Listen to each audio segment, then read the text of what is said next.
Olá, nós vamos para a segunda parte do capítulo 3, quando então nosso primeiro título vai tratar da vida dos operários. Muito bem.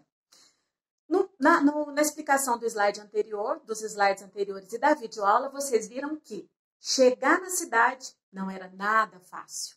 A vida na cidade era carregada de infortúnios, ou seja, de situações muito ruins.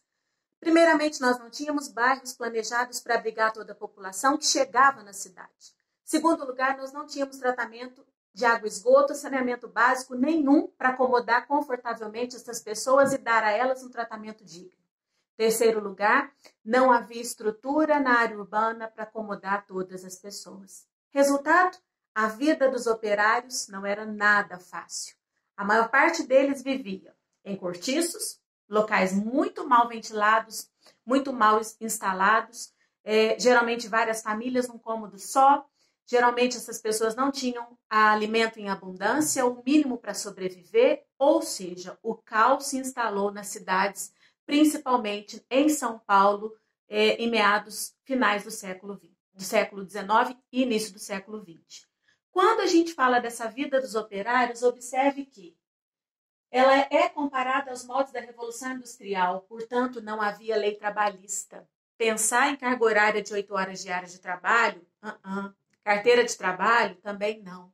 Não havia o mínimo necessário para respeitar o trabalhador no início do século XX, logo que as indústrias são instaladas. Portanto, se comparar ao modelo da Revolução Industrial de 1750, nós vamos falar que carga horária em média de 14 horas por dia, não havia salário mínimo a ser pago, muitas vezes o trabalhador adoecia, o operário adoecia, e a doença era motivo para ele ser demitido e outras causas mais.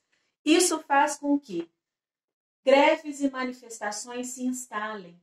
Quando eu falo nas greves, nós vamos tratar mais à frente da primeira greve geral dos trabalhadores em 1917. Mas quando eu falo em manifestações, nós vamos falar em revolta.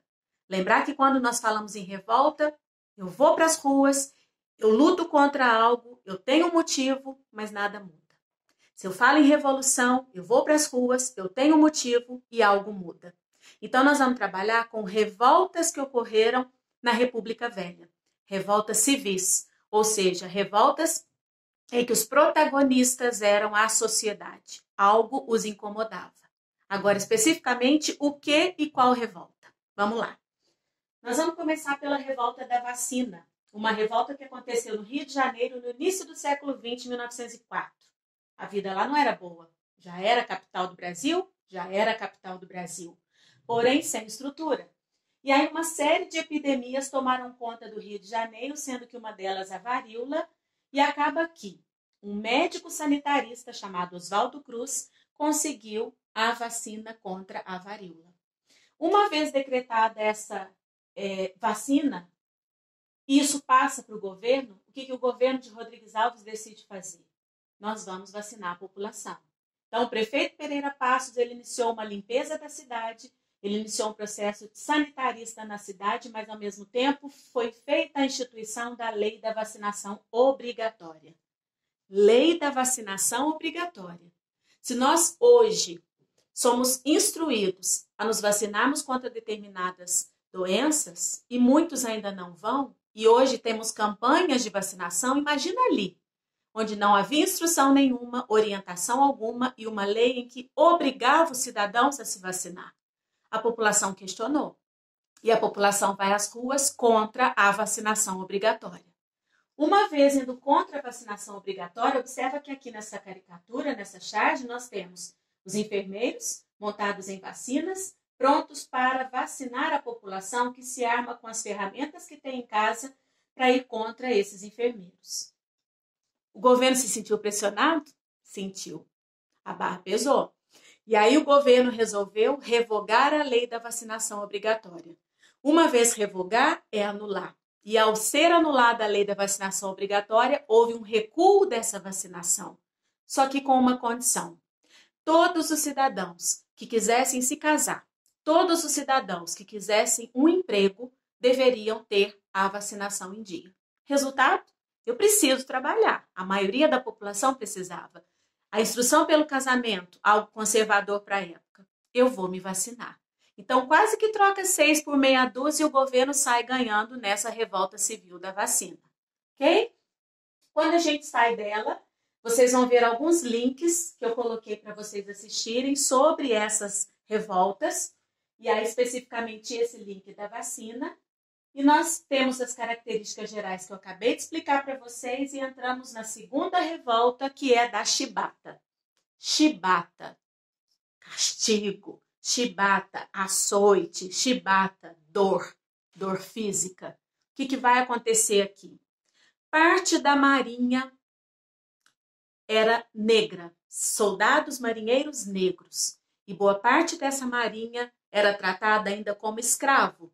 Fez algo errado, chibatada. Fez algo errado, chibatada. E esses marinheiros, principalmente os negros, cansados de receber chibatadas, resolveram criar um motim, planejar algo para lutar contra as chibatadas aplicadas pela marinha. Isso no Rio de Janeiro, em 1910.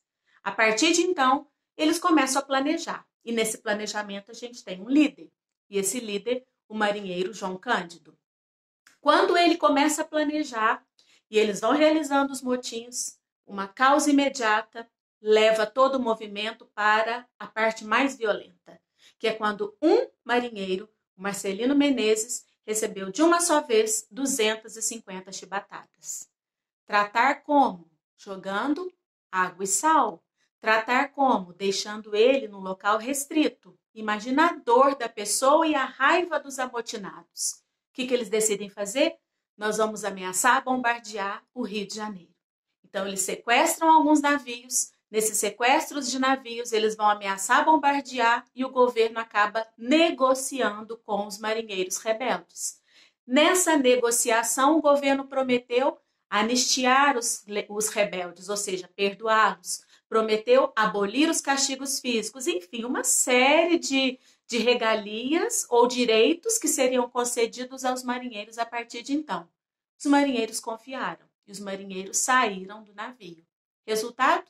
O governo não cumpriu com as promessas e acabou prendendo boa parte desses marinheiros e o líder João Cândido foi isolado por vários e vários anos na Ilha das Cobras. Então, é o que temos da revolta da chibata. Aqui nós temos ele, João Cândido, apelidado Almirante Negro, em torno de vários marinheiros. Nós tratamos essa revolta como uma revolta ainda de origem escravista, de preconceito, porque, lembrar, a Lei Áurea já tinha sido decretada, estava extinta a escravidão.